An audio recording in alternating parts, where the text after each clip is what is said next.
Hello lovely audience, welcome back to another quick tutorial video of Quick Guide. In this video, I am going to show you how can you download Facebook application from Microsoft Store into your Windows. So without any further ado, let's dive right into this exciting video. Firstly, you have to open your Microsoft Store. And after opening the Microsoft Store, you can see the search button here. Simply click into that search button.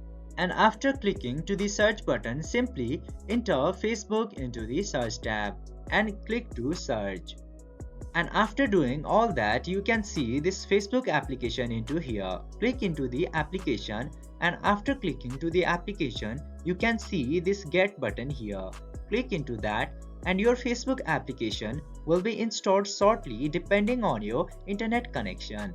I hope this video was very helpful for you. If yes, don't forget to like, share and subscribe to the channel to never miss another update. Thank you for watching the video.